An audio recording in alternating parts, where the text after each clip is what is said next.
Hi there! Welcome to Musing Heavy, the website devoted to alternative reflections on hard rock and heavy metal.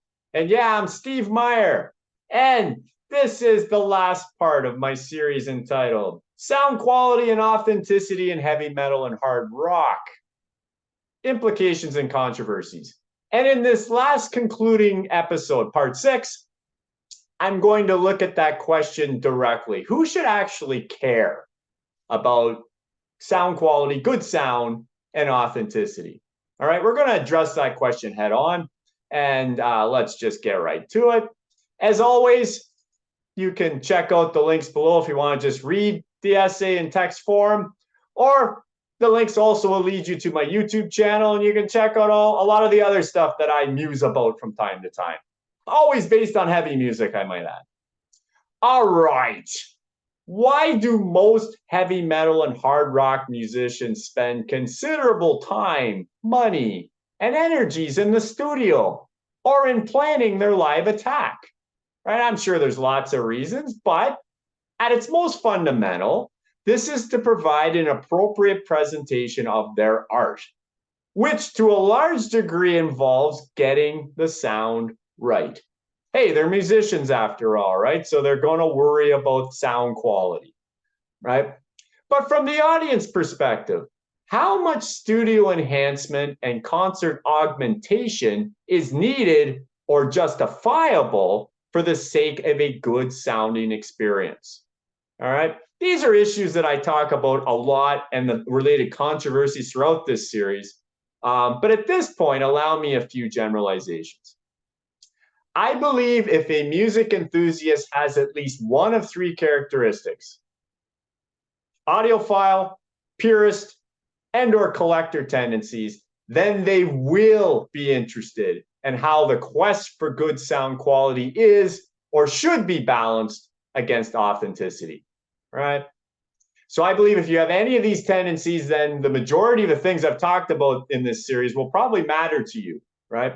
On the other hand, if these traits are not held to any great degree, then many of the issues explored in this paper will inevitably seem immaterial, right? But I still hope entertaining if you've been checking this stuff out in a more general sense. Okay? All right. But let me explain in a little more detail what I mean by the audiophile, the purist, and the collector, and how that sort of applies to, this backdrop of good sound versus authenticity. How does this all sort of fit together? All right, well, the audiophile.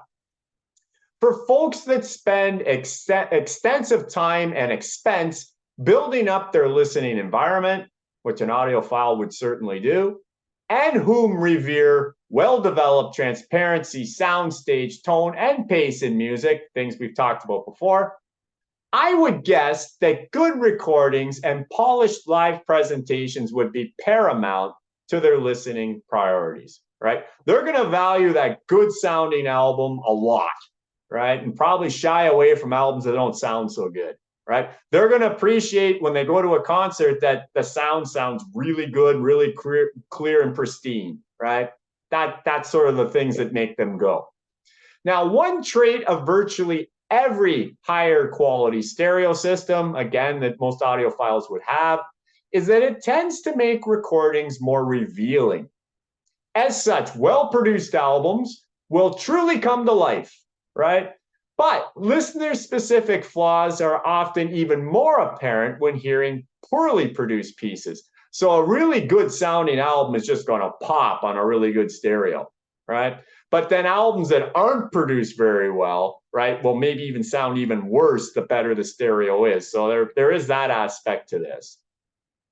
And so why does that matter? Well, while the audiophile may concede that selected recordings are appropriately muddy for some artists, a little bit off, as we've talked about in previous parts of the series. I mean, most of Darkthrone's albums are deliberately underproduced, and so are some of Black Sabbath's, right? So the audiophile will admit, yeah, there's a place for these recordings, but I ain't going to listen to them, kind of thing, right? Relatedly, the audiophile will forgive and actually quite likely prefer a live album that is overdubbed to death They're going to like that better than, say, having to struggle through something that's at bootleg level quality, even if it lacks authenticity. Okay? So, of course, it can work the other way too. If it happens that an audiophile has some tolerance for rawness in a recording, say, but is put off by overproduced releases that sound almost inhuman, then their highly revealing stereo may make ultra pristine recordings almost unbearable. Okay? And I think a lot of these views could also extend into the live concert domain. If a band needs to use various pre-recorded bits, even if they use offstage musicians, or perhaps they're more a full-on choreographed simulated performance, and if they use these things to get sound that's really clear, that's really full, really balanced, the audiophile is probably going to say that's fine. I get it's not very authentic, but wow, it sure sounds good, right? So here's the thing. Authenticity may be a concern for some audiophiles to a degree, but the pursuit of what they consider to be good sound is going to trump everything. All right? Okay, so that's the audiophile. The purist is actually, a little bit different. Now, it is possible that a purist may also admire good sound, but I see this category as actually quite different from the audiophile, at least in theory. In short, the purist values authenticity in music above all else, right? That's the ruler here. So where do we get evidence of this? Well, whether it be through online chat rooms, via comments on websites, or just through discourse with friends, these folks will disparage concerts that are highly augmented. To them, they would be phony, actually, or live albums that have a lot of overdubs. Again, they would be phony, right? Now, since it's understood that true studio albums are produced, the purist is going to be less critical of heavily processed studio albums, but that doesn't mean they necessarily prefer them.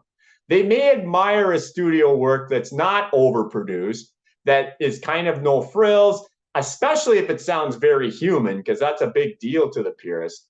To the purist, the more genuine the musicians sound, the more genuine the band sounds, the better. That's the big deal here. Now, in fairness, or admittedly, I guess I should say, the purist may indeed be the hardest of all to please, given their comparatively narrow views on what constitutes an appropriate recording and live performance. That is true, right? But we're all lucky that purists exist, even if we don't happen to be one ourselves. All music fans owe the purists a debt of gratitude, as they really do act as watchdogs, right? And they perhaps help keep artists, producers, and the bean counters, say the accountants and managers, from taking too many liberties with their art. If they get too inauthentic, they do too much studio trickery, et cetera, the purists are pointing their fingers, and it might be good for everybody that maybe pulls them back a little bit, right? I say this with particular reference to heavy metal.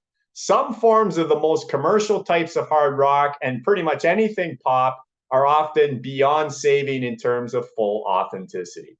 That is, in fact, just one of those things. And actually, I'll mention, too, what's somewhat of an aside to this, but kind of related at the same time. The purist is typically disturbed by artists that stray too much from their core sound, and they're usually also upset by bands that carry on with their famous moniker without original members, or at least without a lot of key original members. I develop arguments on these topics more completely elsewhere. If you're interested, see especially my paper entitled When to Retain the Group Name, Defining and Applying the Led Zeppelin and Deep Purple Paradigms. And I have a YouTube series that's based on this paper as well. So check that out if you are interested. Finally, the collector. Okay, so as I've been saying, if you have any of these tendencies, purist, audiophile, or collector, you probably will care about the issues surrounding good sound and authenticity. So the collector. The collector's main enthusiasm is for developing musical and trivia knowledge about favorite genres of music and or particular artists. Okay, so a couple quick examples.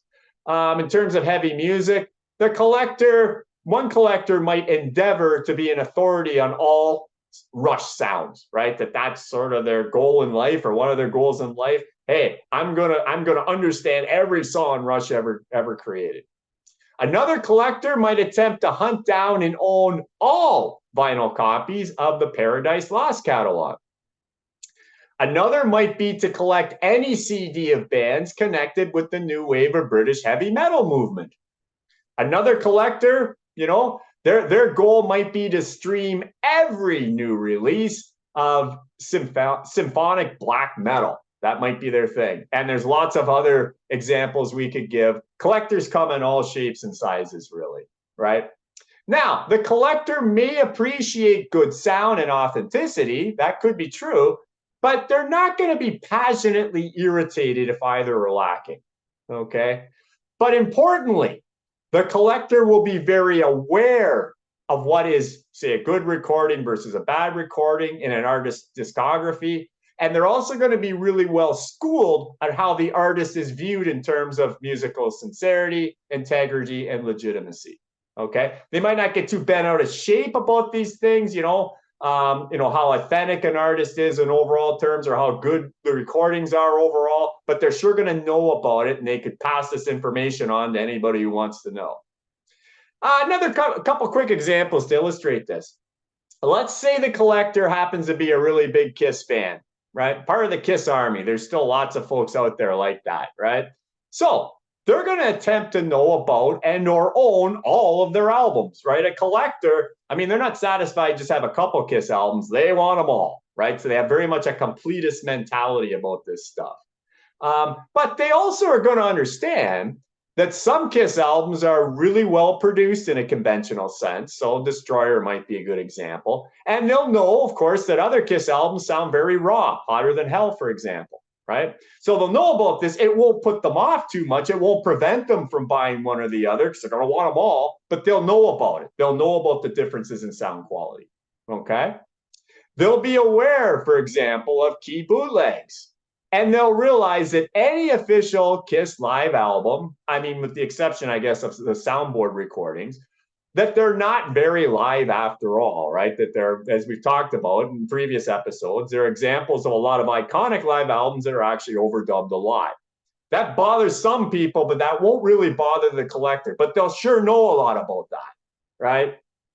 And they're going to be abreast of all kinds of other authenticity issues. For example, they're going to know which tours Paul's voice was enhanced, right? As we've talked about also in other episodes. And they'll know which tours when he started wearing wigs, etc. So they'll know these somewhat trivial aspects about Kiss as well. They'll be clear on when deception was used in the studio and know, for example, which songs or albums Ace Frehley didn't play on, in spite of credit being given, or in spite of no credit, being given to any other lead guitarist at the time. Kiss has always been pretty famous for the old bait and switch when it comes to musicians at times, right? Again, it won't bother them too much, but they'll sure know about it, more from a trivia perspective. And they'll be well informed on countless other Kiss-related issues also.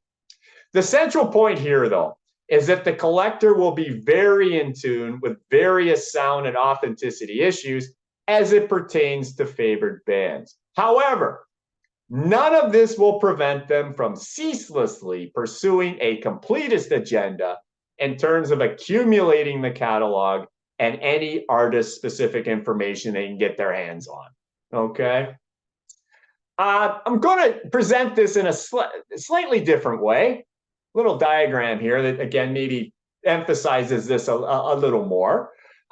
If we kind of consider the relationship between good sound and authenticity, and from 0 to 100, meaning that as you get closer to 100, the more good sound is going to matter to an individual, for example, and the more authenticity will matter to a person as we get closer to 100 on the horizontal scale here, right? We can kind of slot in sort of where the audiophile, collector, and purist would fit. And really, I see each as a range of sort of possibilities, not really points, but sort of a range, right? What do I mean by that? Well, I think on this graph, it makes sense that the audiophile would be up here. The audiophile is going to score really high for good sound because that's their thing. That's their big driver, right? But some audiophiles will care about authenticity to some degree, and some probably won't care at all. If you happen to be an audiophile who cares about authenticity, at least to a point, you might be out here, coming more towards the right here, towards the margin here. Whereas if you're an audiophile that could care less about authenticity and it's all about good sound, you're probably over here. Okay, so again, I see it as sort of a range of possibilities, right? So if you're an audiophile, it's like, look, I don't care if everything's fake and all out, live albums are overdubbed to death and their live concerts are lots of pre-recorded tracks, right? I just want good sound. Then they're probably over here, right? But another audiophile might say, you know what? All else being equal, I'd love to have a live recording that has no overdubs, provided it sounds really good. Well, then maybe they're over here. Okay, right? The purist would be, I think, at the other end of the spectrum in some respects. Again, what's driving the purist is authenticity, for sure. But some purists might care at least a little bit about the sound quality. Others might not. So if you're a purist that actually does value good sound, I mean, authenticity is still the most important thing to you. But if you appreciate good recordings, you're maybe sort of going up here a little bit. You're to the north a little bit in the range. Whereas if you're a purist and you could care less about good sound, it's like, I don't care if it's a bootleg. I don't care if it's an official recording. I don't care, all of these things. It's all about, for me, is it real? So actually, I guess I would care that something isn't overdubbed, that all live concerts are exactly live. They're going to be down here, right? And they don't care if it sounds really bad, right? If it's real, it's good, right? Don't make any sacrifices to make something sound good. They'd be down here, all right? The collector, I see, has a wider range, all right? Now, as I was saying, a collector, their main driver is to be a completist, to collect all the music and all the information they can on favorite artists. But some collectors might actually care about good sound and authenticity, right? So they might be out here. If they care about both, they might be sort of out here, almost in the middle of the graph, right? But if another collector might say, authenticity and good sound doesn't really matter. I'm all about, I just want to be a completist. I just want to collect everything I can on a band, whether it sounds good, sounds bad, whether it's fake or real, I don't care. So then they'd be down here somewhere. Okay, so sort of see how that works? Kind of fits together, I guess. All right, so just to wrap all this up, this essay was not written from the perspective of the casual music fan, at least not to any degree. Nor does it emphasize the musings of someone who, say, is more hit song oriented than someone who, say, more album oriented. Okay, of course, there's not a thing wrong with either. Okay, if you fit into one of those categories, great. I think that's awesome. The music scene benefits from all types, and I truly believe that. Having said that, though, this discourse will matter most to those who really like music and are perhaps somewhat obsessive about it. Okay? Indeed, those identifying with the audiophile, purist, and collector profiles, whether quite exclusively or in some combination, sort of like the diagram was showing, those are the folks who would connect directly with the issues I discussed herein throughout the series, really, right? Now, myself, where do I fit? Well, I'll tell you real quick. I actually label myself as a collector, probably first and foremost. Particularly, I collect specific types of heavy metal and hard rock, not exclusively. I mean, there's a lot of prog and blues I like too, but basically I'm a metal and hard rock guy, right? But I also definitely have audiophile tendencies, all right? While I do appreciate authenticity in certain circumstances, I am not militant about it at all, right? So therefore, I would be at some distance from the purist stance in most ways, right? So that's sort of how I see myself. How about you? Throw it in the comments or just think about it yourself. Where do you fit in with it, sort of within the audiophile, purist, and collector, if you do at all, right? All right, that's the series. I really, really thank you for checking out any part of it. I really have fun putting these things together, so I hope that they're at least somewhat entertaining. I'll be back with more. Got lots of crazy ideas still floating around in my head, so I'm coming back with more stuff. Not sure when, but it'll happen. In the meantime, All the best to everyone out there. Take care.